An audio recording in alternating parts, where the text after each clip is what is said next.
시청자 여러분 안녕하십니까. 지금부터 전국현의 안보정론을 시작하겠습니다. 자, 이번 시간에는요 매우 중요한 뉴스 두 개를 집중적으로 보도해 드리겠는데요. 자, 평양에서 말이죠, 지금 중대 성명 자칭 자기네들 얘기가요 그냥 성명이 아니고 그냥 담화문이 아니고 중대 성명이라고 하면서 일종의 최후 통첩성 이 경고장을 날렸습니다. 자, 그런데 이게 이제 국방성이 아니고요. 그러니까 이제 외무성, 우리 이제 외교부, 외무성 성명 형태로 나왔어요. 그래서 요 내용을 집중적으로 말씀했는데, 최근에 우리가 이제 드론을 통해서 아마도 북한에 전단을 뿌린 것 같아요. 그러니까 이제 드론이 이제 공격해왔다 이거죠. 그래서 지금 강력히 반발하고 최후 통첩성 성명물을 날렸습니다.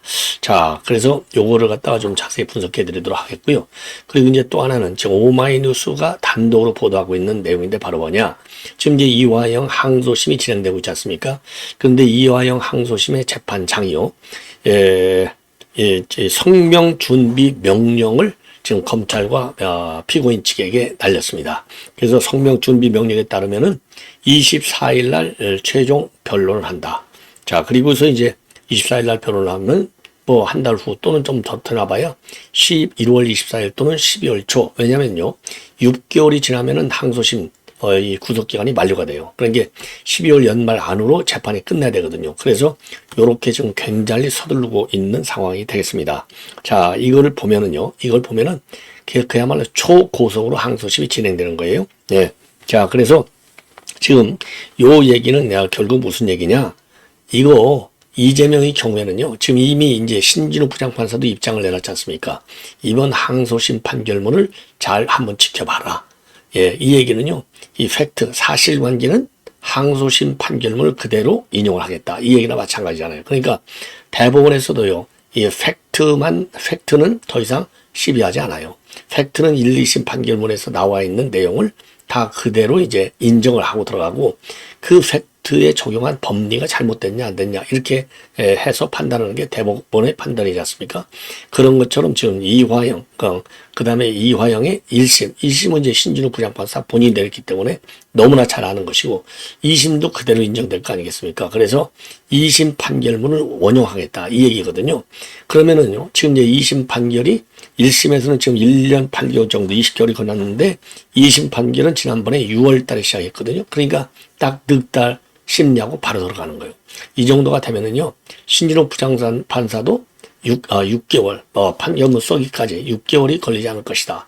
이런 전망이 나와서 이재명에는요 지금 이제 이화영 쪽에서도 이재명에는 재판도 받지 않고 1심에 끝날 수 있다. 그러면요 초고속으로 대법원까지 가는 것이죠. 그래서 선거법 위중교사, 그 다음에 제일 크다고 중요하다고 하는 대북 송금까지 전부 길어봐야 1년 이내에 싹 다 끝날 수 있어요. 그러면은 이재명에는 그냥 끝나는 것이다. 그래서 지금 이화영 측에서도요, 이재명에는 그런 재판 한번 받아보지 않고 그냥 유죄로 끝나는 거 아니냐, 이런 우려를 제기하고 있다고 오마이뉴스가 보도를 하고 있습니다.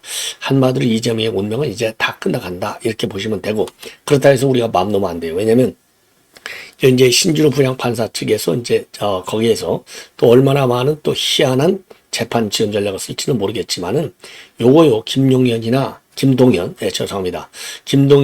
또는 이 한성진 부장판사 이런 사람들을 다 대하듯이 재판 지원 전략을 썼다가는 신진우한테는 뭐 더 큰 화를 당하는 것이죠. 아주 원칙주의적 재판을 운영하니까. 그래서 그런 못된 버릇은 이 신진우 부장판사 재판에서는 나오지 않을 가능성이 조금 있지 않느냐 이렇게 전망을 한번 해봅니다. 그래서 요 내용을 가지고요 여러분들께 이제 자세하게 좀 하나씩 설명을 해드리도록 하겠습니다. 자, 그러면요 우선 이제 북한의 중대 성명입니다. 중대 성명. 자, 중대 성명의 이 전제는 바로 뭐냐? 근데 중대 성명은 누가 내놨느냐? 북한 노광철이죠. 이번에 이제 새로 국방상 임명을 받은 노광철인데, 노광철 국방부 성명이 아니고요 북한의 외교부 성명이 되겠습니다. 그러니까 북한 외무성 최선희, 제가 이제 오늘 오전에도 조금 전에도 이제 말씀을 드렸는데, 이번 당 창건 기념일을 보면은요 최선희의 실세적인 위상이 굉장히 높아졌어요. 자, 그래서 이번 10.10 행상 때도요 김정은이 바로 옆에 김주애가 앉고 그 바로 옆에 최선희가 앉을 정도가 됩니다. 그러니까 어마어마하게 이제 실사화된 것이죠. 그러다 보니까 이것도 그러니까 이제 외무성에서 발표한 것도요.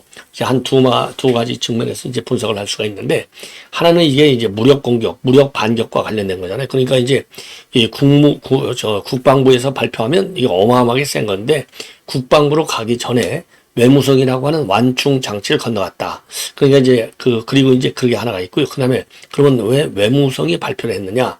지금 이제 김정은이는 어떻게 하고 있어요? 한국을 두 개의 적대 국가로 보고 있지 않습니까? 두 개의 적대 국가니까 아까 말씀드린 대로 더 센 국방성으로 간다기보다도 이게 같은 그 나라가 아니고 다른 나라니까 다른 나라에 대해서는 국방성보다는 외무성이 통상적으로 이제 외교 채널로 반격을 간다는 것이죠. 위협 성명을 낸다는 것이죠. 예, 그런 측면에서 중대 성명을 내놨습니다. 항상 북한은요, 휴일 아니면 심야에 이런 중대 성명을 내놓는 거예요. 자, 그래서 이제 외무성에서 이제 중대 성명 내용을 보면요, 모든 공격 수단들이 임의 시각에 활동을 수행할 태세를 갖추게 된다. 그리고 또다시 도만행위를 할 경우에는 즉시 행동에 나설 것이다. 이 얘기는요, 언제든지 한국에서 한 번만 더 이런 드론을 띄워서 공격해오면 즉각적으로 가격을 가하겠다. 이런 최후 통첩성 성명이라고 보여져요. 그래서 이 북한 매체가 보도한 것은요, 지난 9일 날 새벽 1시경에 촬영된 무인기 추정 사진이 되겠습니다. 그러니까 9일 날 무인기 공격을 했다는 거죠. 한국이 그렇게 주장을 하는 것이죠. 그런데 이제 우리 국방부는요, 군 차원에서는 드론을 보낸 사실이 없다. 이렇게 설명하고 있는데 대북 소식통에 따르면 엔지니어링 기술을 갖춘 민간단체가 최근에 드론을 활용해서 제복, 전단 살포를 했다. 이렇게 지금 알려지고 있어요. 그래서 요게 이제 그러니까 북한에서는 이제 도발이 명분을 찾아야 되잖아요. 그러니까 민간단체가 드론을 보냈다고 하지 않고 우리 군 당부에서 드론을 보냈다. 이렇게 해서 자기네가 만약에 군사적인 도발을 해올 경우에 거기에 대한 책임을 우리 한국 정부 당국에 지금 넘기려고 이런 작전을 쓰는 것이 아닌가 이렇게 판단이 됩니다. 그리고요, 사실상 드론을 활용해서 전단을 삽한다. 이거는 이제 유도장치까지 다뤄서 살펴할 경우는 어마어마하게 정확하게 투입이 되지 않습니까? 그래서 오래 전부터 이런 얘기가 거론돼 왔는데 실질적으로 이제 북한 보도가 사실이다. 그러면은요, 그리고 이제 우리 민간단체에서 드론을 통해서 보낸 게 사실이다라고 할 경우에는 이미 오래 전부터 예를 들어서 미국의 인권재단 대표 토로 하버슨인데요. 이분이 대표가 2015년대도 뭐라고 얘기했냐면 드론을 포함한 기계적인 전자적인 방법을 고민하고 있다. 구체적인 내용은 그 당시 2015년도 3월에 발표할 예정이다. 그러니까 9년 전 얘기잖아요. 그러니까 이미 드론을 통해서 전단을 뿌릴 정도의 그런 기술 수준을 갖추고 있다. 이렇게 보여집니다.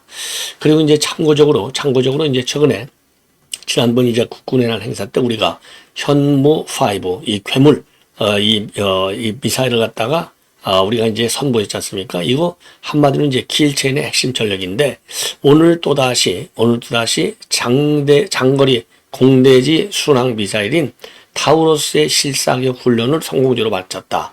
요거를 군 당국에서 밝혔습니다. 그래서요, 서해상공에서 F-15K 전투기가 발사한 미사일이 최고 시속 1100km로 400km를 저공 비행한 뒤에 서해 무인도에 표적을 명중했어요.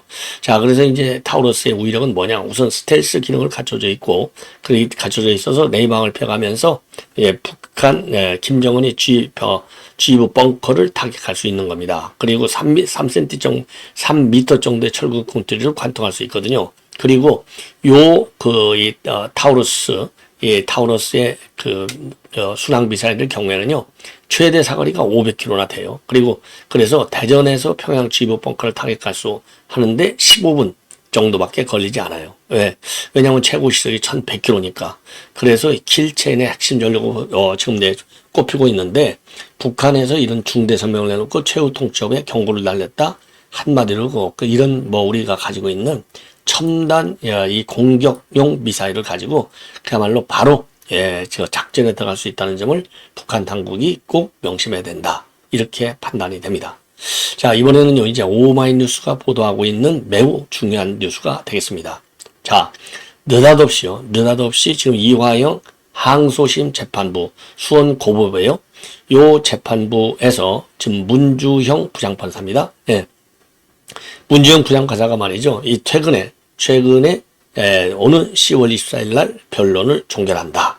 이러한 입장을 내놓고, 그리고 그러면서 이 성명 준비 명령을 내렸다고 합니다. 성명 준비 명령이라고 하는 성명이라는 말이 이제에서 알 수 있듯이 조금 이제 추가적으로 그 검찰과 변호인 측에서 낼 의견이 있으면 그게 이제 빨리 24일까지 변론 종결을 할 예정이니 빨리 내달라, 이런 그 입장을 내놓은 겁니다.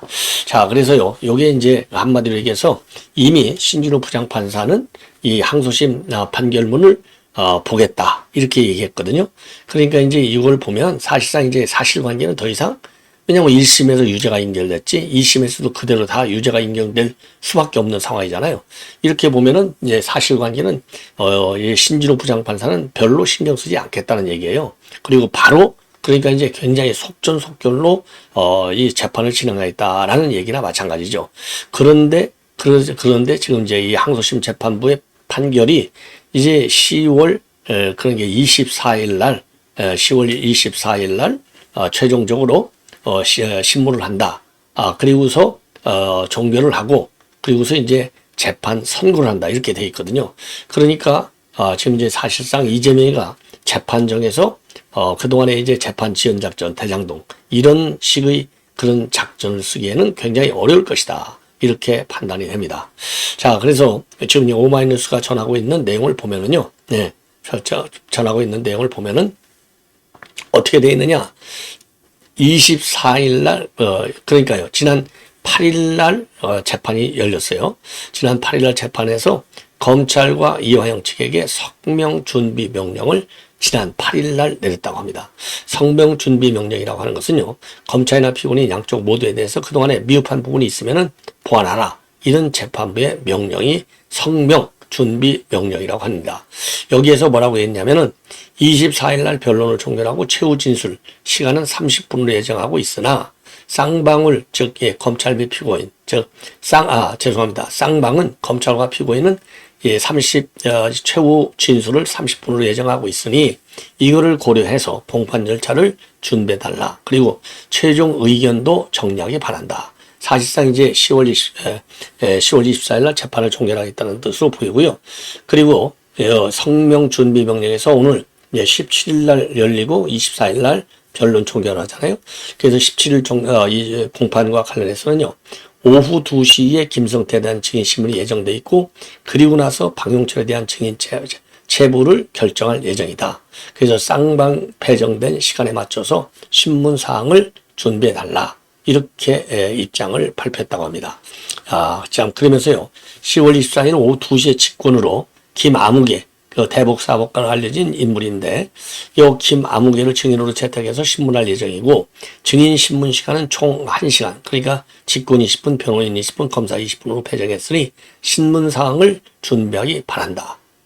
이렇게 입장을 내놨습니다. 자, 요거는 뭐 당연히 김아무개죠. 예. 그러면서요, 박용철을 증인으로 채택하는 경우에는 이날 두 번째 증인으로 신문할 예정이다. 예. 이 김아무개 이제 김성태를 얘기하는 거예요. 그래서 총 2시간 30분으로, 지금 쌍방 1시간 15분씩이요.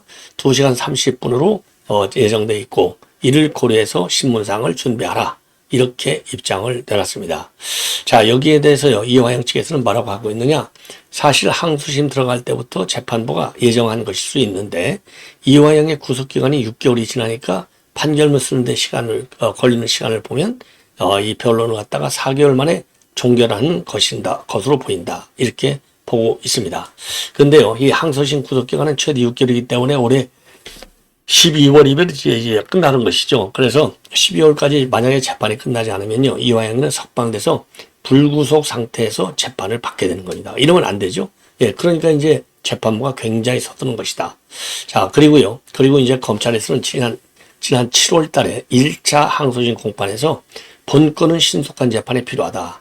구속기간 내 선고를 해달라고 요청을 하고 있습니다. 이대로라면 검찰의 요구대로 구속기간 내 선고가 나올 가능성이 상당히 많지 않나. 이게 이제 법조계 해석인 것이고요. 그리고 이화영 측에서는 뭐라고 하고 있느냐? 급작스러운 변론 종결 통보에 동일 혐의에 대해 별건으로 기소한 사건 결과에 영향을 미치는 것이 아니냐 이렇게 우려하고 있어요. 그러면서 만약에 이화영의 항소심이 유죄로 종결이 되면 동일 범죄에 대해서 이 별건으로 기소된 건은 손 한 번 안 써보고 유죄를 받게 되는 것이다. 이렇게 알려지고 있고요. 특히 이 함께 기소됐던 이재명 대표는 진짜 손 한 번 못 쓰고 참여도 한 번 하지 않은 채 재판을 갖고 유죄 판결을 받는 일이다. 그래서 제대로 다툴 기회도 없이 유죄로 종결된 가능성이 상당히 높다. 누가 보더라도 이제 그렇죠. 예. 자, 그래서 이제 이재명은 정말 뭐 이제 제목에 끝났다. 그러면 맨날 끝난다고 안 끝나던데 요런 이제 반론을 제기한 분들도 있는데 그만큼 답답하다. 이 얘기나 마찬가지가 아니겠습니까? 예. 그래서 지난 8일 날 열린 공판 준비기일에서요. 신진호 부장판사가 한 얘기가 굉장히 중요해요. 뭐냐? 심리의 효율성을 언급하면서 향후 공판 과정에서 심리는 최소한다. 이런 입장을 내놓은 바 있습니다. 자, 그러면서요. 아시다시피 관련 사건 판결이 확정될 경우에는 증거법상 영향을 미치는 부분이 있는데 바로 뭐냐? 사실관계는 영향을 미친다는 겁니다. 그래서 재판부가 이를 고려하지 않을 수 없고 조심스럽지만 심리 효율성 측면에서 관련 시한 사건과 중복되는 부분을 갖다가 심리할 필요가 있다. 이렇게 신진호 부장판사가 밝혔어요. 다시 한번 말씀드린 신진호 부장판사는 심리의 효율성을 굉장히 중시합니다.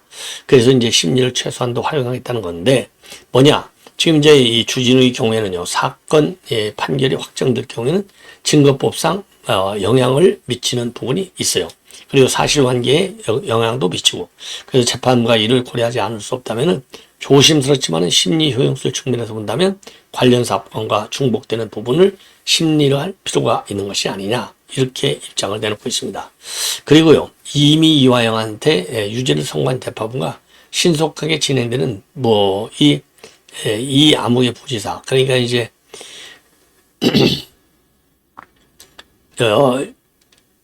선고 결과까지 보고 별건으로 기소된 사건을 유증심증을 가진 상황에서 효율적으로 심리해서 1심 선고를 내리겠다는 뜻이다. 이렇게 지금 해석을 하고 있어요.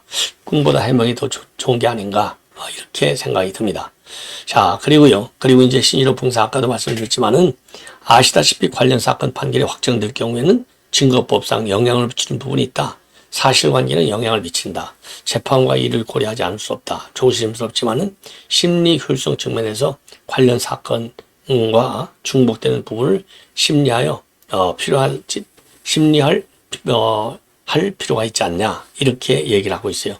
이런 것만 보더라도 지금 여기 2심 재판부는요 사실상 이재명의 유죄를 내릴 가능성이 상당히 크다 이렇게 보여집니다. 자, 그리고 이제 이 항소심 구속기간이 이제 6개월에서 12개월이기 때문에 이렇게 이제 이화영이 솟은 것 같아요. 그런데 지금 이제 이화영 측에서는요, 동일 혐의에 대해서 별건으로 추사 소환한 결과에 영향을 미치는 것이 아니냐, 이렇게 우려를 감추지 않았다고 합니다. 자, 그런데 이제 문제는 뭐냐?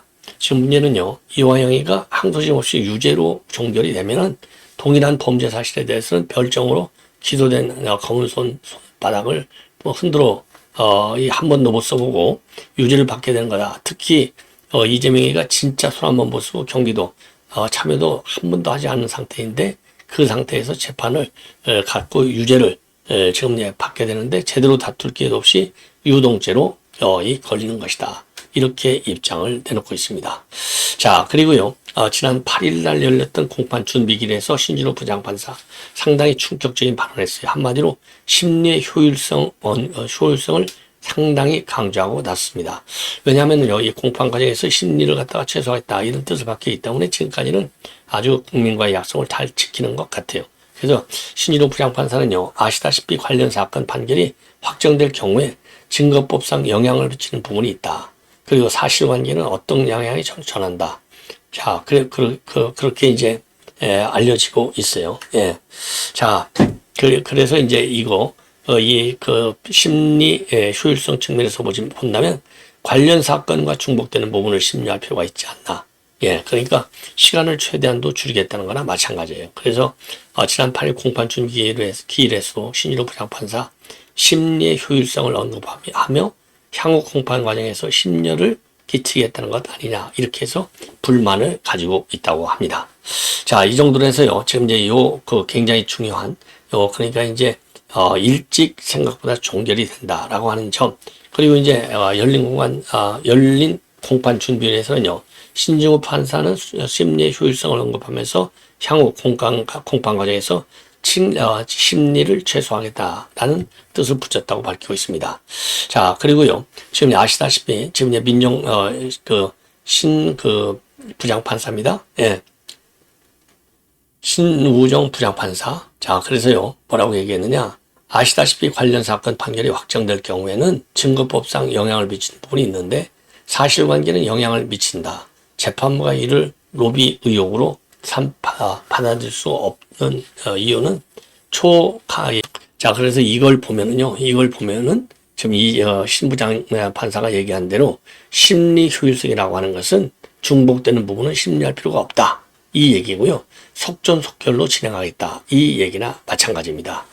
자, 그래서 지금 이제 이화영 재판부 2심 선고결까지 보고 별건을 기소된 사건을 유죄 심증을 가진 상황에서 효율적으로 심리해서 내년 초에 1심 선고를 내리도록 하겠다. 이렇게 밝히고 있습니다. 자, 이 정도가 되면은요. 이재명은 이제 끝났다. 이렇게 볼 수밖에 없는 그런 상황이 다 온 것이 아닌가. 이렇게 판단이 됩니다. 그리고 이제 그러면 이 내용을 보면은요. 이미 여러분들 잘 아시다시피 이화영 이거 100번 열어봐야 소용없다는 거 아시죠? 자, 법원에서 일사불란하게 유동규의 진술을 갖다가 그대로 다 받아들이는 게 지금 법원의 실상입니다. 그래서 이화영 재판이 이제 일주일간 또 수년된다. 그만큼 제깍제깍 걸리는 소리는 더 가까이 온다. 상당히 비극적인 현상이 온다. 이렇게 말씀드리고 싶습니다. 시청자 여러분, 이것으로 본 방송을 마치겠습니다. 대단히 고맙습니다.